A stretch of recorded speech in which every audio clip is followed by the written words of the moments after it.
counting down to crucial general elections in 2019. Seats into the Federal House of Representatives have always been contentious. 360 seats up for grab. Discussion on Let's Talk Politics. I'm Aogo Obo, and this is an AIG Media Pro.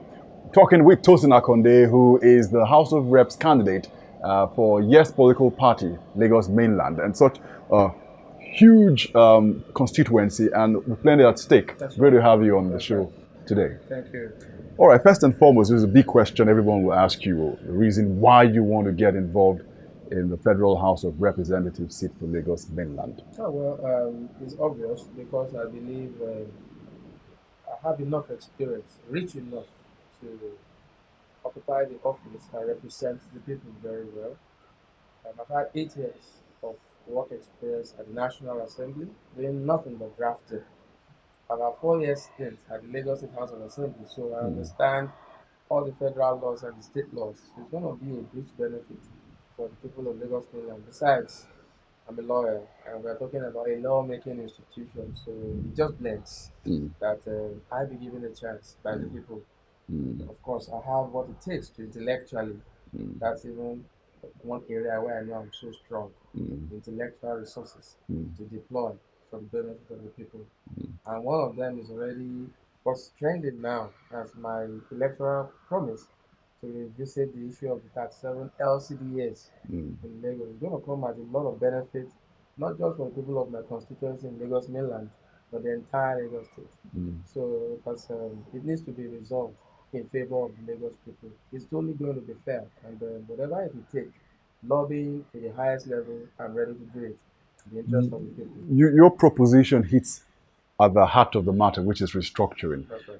When this matter came before the National Assembly, it was thrown out the window. All of the essential aspects of it left for us the, what they say, the uselessness value of what we have left.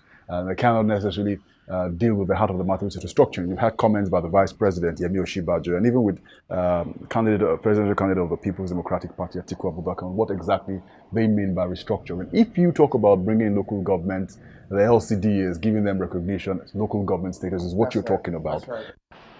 Where's the money going to come to run these LCDs as local governments? You see, I've said it at every forum, and I'll say it here again, that the call for restructuring is not directly linked with my electoral promise to the people.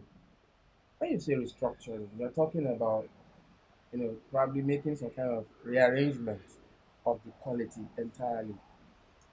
What I'm asking for is that I'm taking a cue from the Supreme Court judgment of 2003.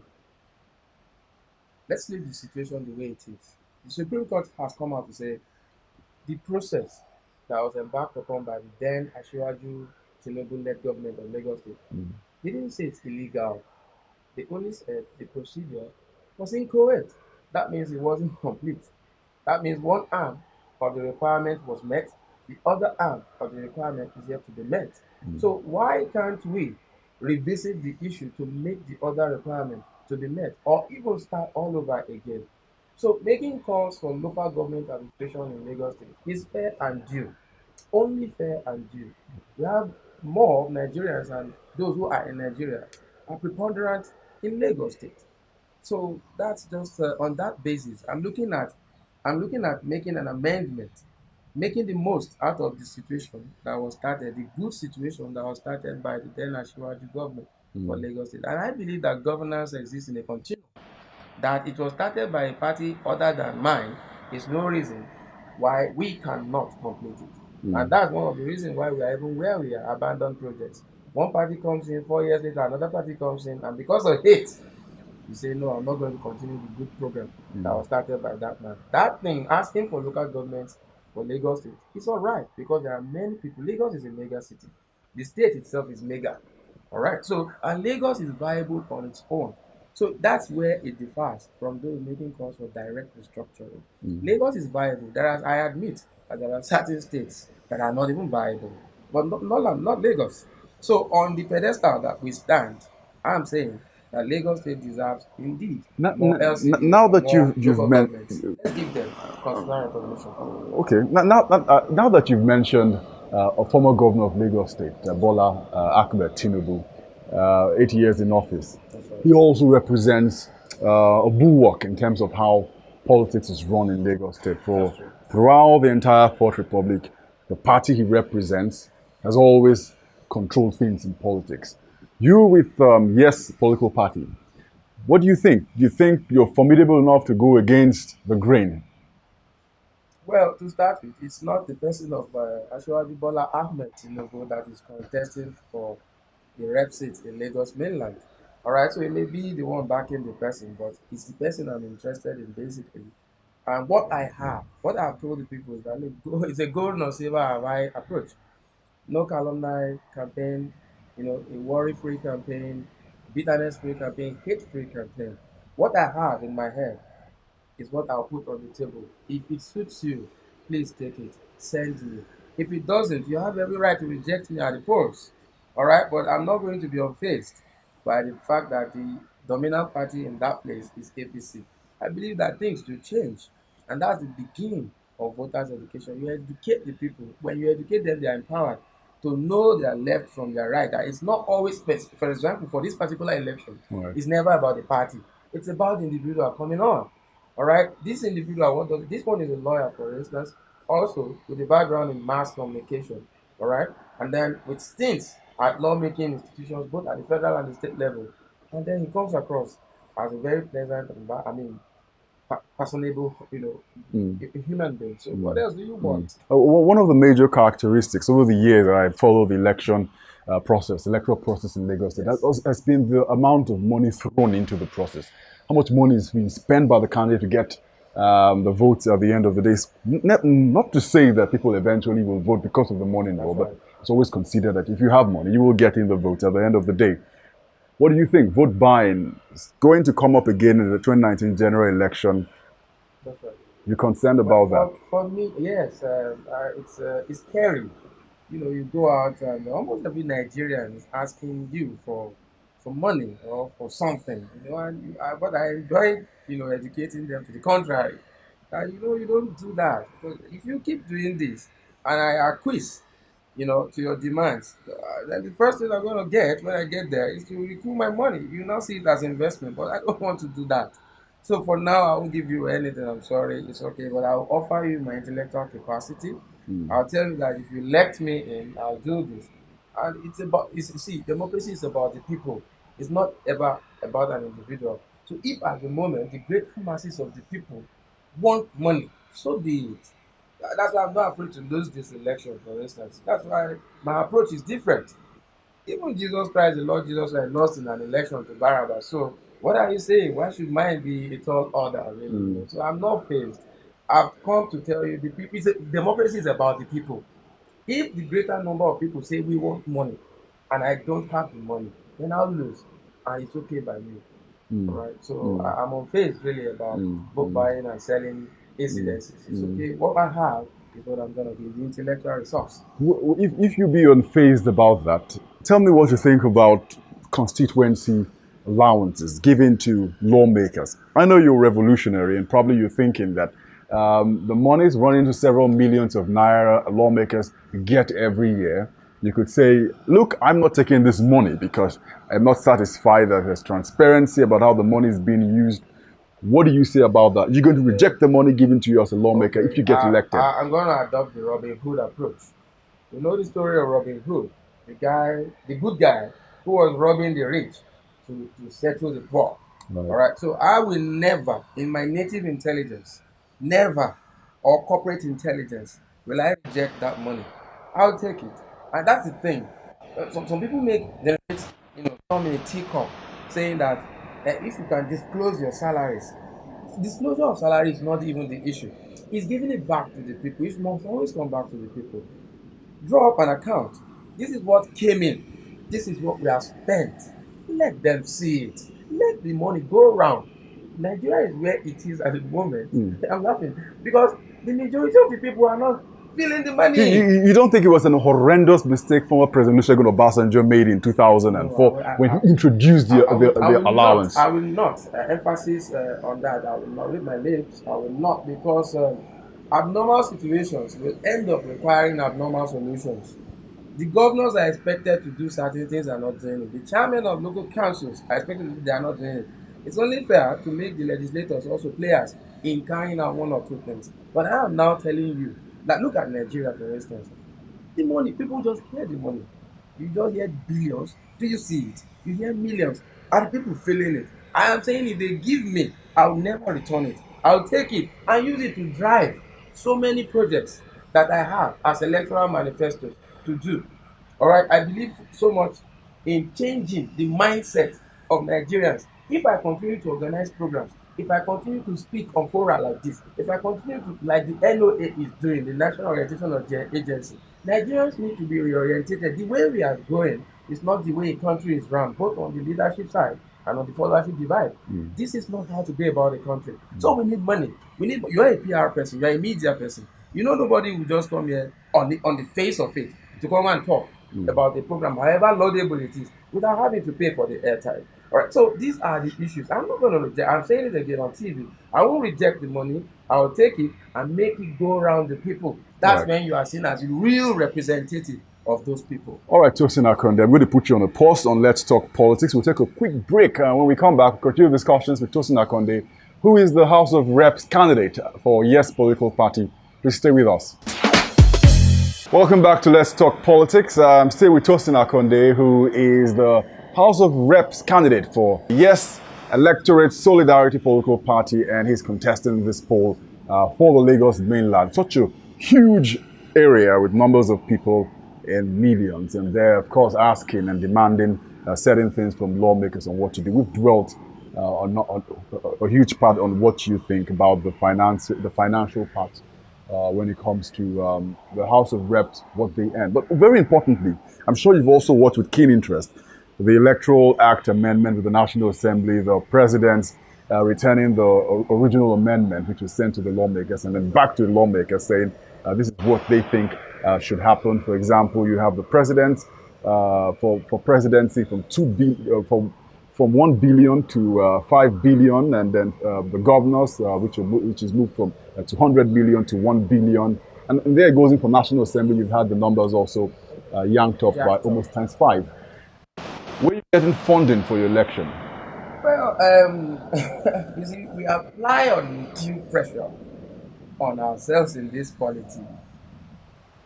Those figures are the bar for each office you're running for. Right. It's not necessary that you must spend 100 million to become a honorable, for instance. Neither is it necessary that you must spend 5 billion. But it does put pressure on you, right? No, not on me, on others, on the people they are agitating with these politicians and money. Then on politicians themselves, it's a bar.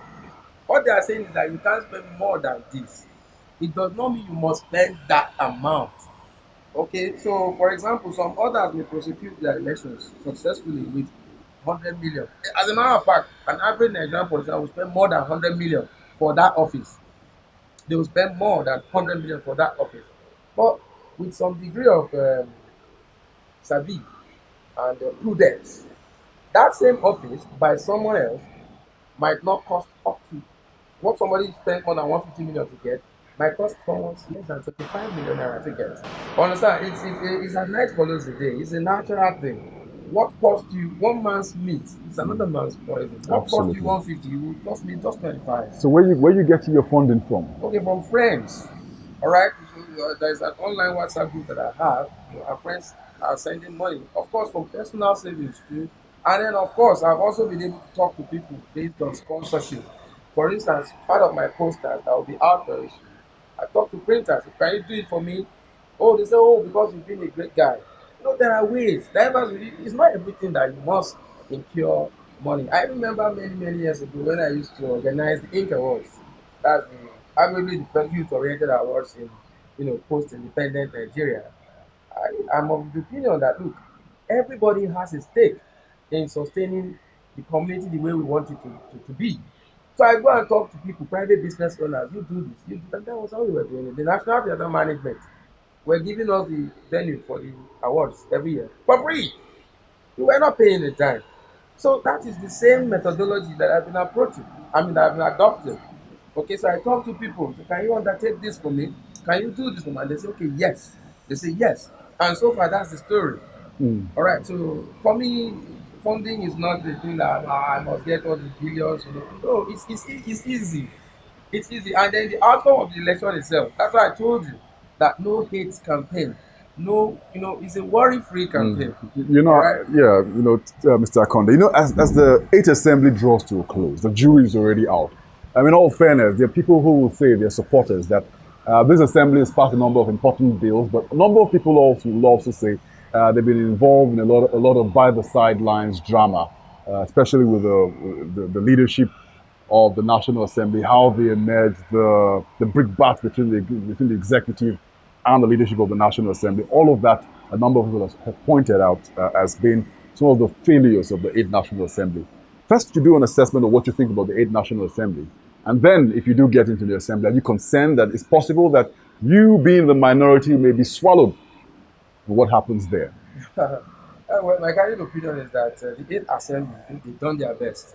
Like I said earlier, I don't believe in campaign of alumni. I don't believe in mudslinging and bringing people down. All right. So to some extent, they've done their best. That's what they know. They how to do best, and they've done it. What I'm saying now is that if I get elected, this is what I have. I'm putting it on the table. If I get elected, to start with, you are begging the question by saying I might end up becoming a minority. Right. You are not sure yet if I'm even the change agent that Nigeria needs. That if I get there, people will just start queuing up, supporting my ideals and so on and so forth. So we're not too sure yet if I'll emerge as a minority. But I see myself as being constantly representing the forces of good. And the forces of good is high time they begin to overcome, overpower, and make redundant, make completely inactive the forces that have held Nigeria down and the people down. For me, it's a moral issue. We need to reorientate this country.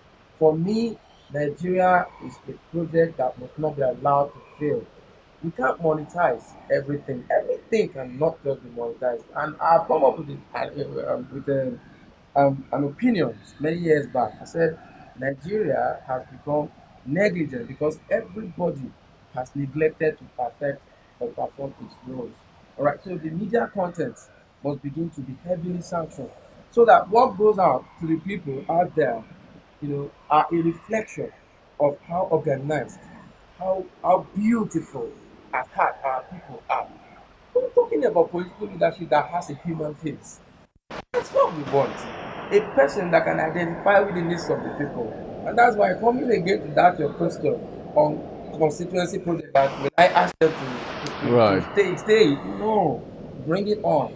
There are good uses for us to put it to. The problem is that the monies come, but the people are not good enough in their heart to make it become a thing of benefit If for the people. Finally, if you walk the streets of Lagos, whether you're offline or you're online or even social media, and you hear the comments, you think the most unpopular people you'll find on the face of the earth, well, maybe in Nigeria, case study, will be politicians. And then worst of it, dig further down, you'll find that members of the National Assembly, for many reasons, maybe not for their own cause or their own, not because of what they have done, are also very unpopular. A lot of people cannot stand members of the National Assembly because there's a perception that they just appear at the Assembly and do nothing and then take breaks more time than they work in the Assembly.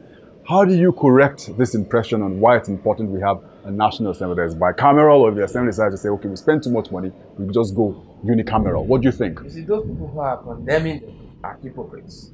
All right, I'm saying it loud, loud, without apologies to anyone. I'm saying it on TV. They are hypocrites because they have a role to play in making these people accountable. Have they held them accountable? Have they even questioned not even their elected representatives, or even their local government chairman? When was the last time? Go all over Lagos. The roads are bad.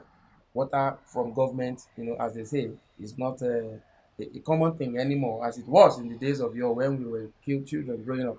All right, everything is going up high. Rather than call these people and ask them questions. Why is it like this now? Why has it gone this bad? They are there taking sides with one person articulating or realistic killing themselves or something. Look, it's a sham. That's why I said every aspect of the corporate polity has to be revisited and cleaned. That's why the Chinese have turned the bend. We need to do something really revolutionary. China turned It's bordered down to the allies of the West for 40 good years. Go ask Chairman Mao. Look at what China has become. Then I laugh at the Nigerian hypocrisy. They say chinko chinko. China has turned the bend. They are no longer where they used to be. Now they are struggling seriously. The US is struggling to catch up with the capacity of China and the level of international trade. And here we are. We can't do anything. You say, that's a Chinko phone. That's a this phone. That's a that phone. Almost all the things they are using in the US now, somebody told me, are all made in China. Absolutely. All right, We'll leave it at that. Thank you very much, Tosin Akande. It's a pleasure being on the Tosin program. Akande Thank you. is the House of Reps candidate for Yes Electorate Solidarity Political Party is contesting the House of Reps seat for Lagos Mainland. Look forward to touching bases with him now and again on Let's Talk Politics. But until we meet again on Let's Talk Politics on AIG Media Pro, I'm Aoro Obo. See you later.